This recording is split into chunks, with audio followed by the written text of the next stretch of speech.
Hi friends, welcome back to my YouTube channel. ಇವತ್ತಿನ ವ್ಲಾಗಲ್ಲಿ ನಾನು ಏರ್ ಫಾಲ್ ಕಂಟ್ರೋಲ್ ಆಗೋಕ್ಕೆ ಮತ್ತು ಡ್ಯಾಂಡ್ರಫ್ ಕಂಟ್ರೋಲ್ ಆಗೋಕ್ಕೆ ಓಮ್ ರೆಮಿಡಿ ಹೇಳ್ತೀನಿ. ನಾವು ತಲೆಗೆ ಎಷ್ಟೇ ಆಯಿಲ್ ಯೂಸ್ ಮಾಡಿದ್ರೂ ಮತ್ತೆ ಡ್ಯಾಂಡ್ರಫ್ ಬರ್ತಿತ್ತು ಅಂದರೆ ಇದೊಂದು ಓಮ್ ರೆಮಿಡಿ ಯೂಸ್ ಮಾಡಿ ನಿಮ್ಮ ಏರಲ್ಲಿ ಸ್ವಲ್ಪನೂ ಡ್ಯಾಂಡ್ರಫ್ ಇರಲ್ಲ ಮತ್ತು ತುಂಬ ಸಾಫ್ಟಾಗಿ ಬರುತ್ತೆ. ನೀವೇ ನೋಡ್ತಿರ್ಬೋದು, ನಾನು ಪ್ಯೂರ್ ಆಲೋವೆರಾ ತೊಗೊಂಡಿದ್ದೀನಿ ನೋಡಿ. ಅದನ್ನು ನೀಟಾಗಿ ಕಟ್ ಮಾಡಿ ಸಿಪ್ಪೆ ತಗೊಳ್ಳಿ. ಯಾಕೆ ಅಂತಂದರೆ ನೀವು ಹಂಗೆ ಹಾಕಿದ್ರೆ ಕಟ್ ಮಾಡ್ದಲೇ ಅದೇನಾಗುತ್ತೆ ಅಂದರೆ ಒಟ್ಟೊಟ್ಟು ತಲೆಗೆ ಕಚ್ಕೊತಾ ಇರುತ್ತೆ. ಅದೊಂಥರ ಇರಿಟೇಟ್ ಆಗ್ತಾ ಇರುತ್ತೆ. ಅದಕ್ಕೆ ನೋಡಿ, ಜೆಲ್ ಮಾತ್ರನೇ ನೀವು ಸ್ವಲ್ಪ ತಗೊಂಡು ಮಿಕ್ಸಿ ಜಾರ್ಗೆ ಈ ಥರ ಹಾಕ್ಕೊಳ್ಳಿ.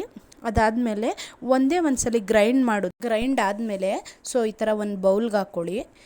ನೆಕ್ಸ್ಟು ನಾವು ಏರ್ಗೆ ಯೂಸ್ ಮಾಡ್ತೀವಲ್ಲ ಆಯಿಲು, ಆ ಆಯಿಲ್ನ ಇದೇ ಜೆಲ್ಗೆ ಮಿಕ್ಸ್ ಮಾಡ್ಕೊಳ್ಳಿ. ನೆಕ್ಸ್ಟ್ ಬಂದು ನಾನು ವಿಟಮಿನ್ ಇ ಕ್ಯಾಪ್ಸಿಲ್ಸ್ ತೊಗೊಂಡಿದ್ದೀನಿ. 2 ಅದನ್ನು ಆ ಆಯಿಲ್ಗೆ ಮತ್ತು ಜೆಲ್ಗೆ ಎರಡಕ್ಕೂ ಮಿಕ್ಸ್ ಮಾಡ್ತಾಯಿದ್ದೀನಿ ನೋಡಿ. ಈ ಥರ ಮಿಕ್ಸ್ ಮಾಡ್ಕೊಳ್ಳಿ.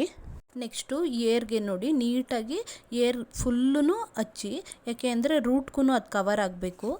ವಿಟಮಿನ್ ಕ್ಯಾಪ್ಸಿಲ್ಸ್ ಬಂದು ಕೂದಲಿನ ಬೆಳವಣಿಗೆಗೆ ಸಹಾಯ ಮಾಡುತ್ತೆ ಮತ್ತು ಏರ್ ಫಾಲ್ ಕಂಟ್ರೋಲ್ ಮಾಡುತ್ತೆ.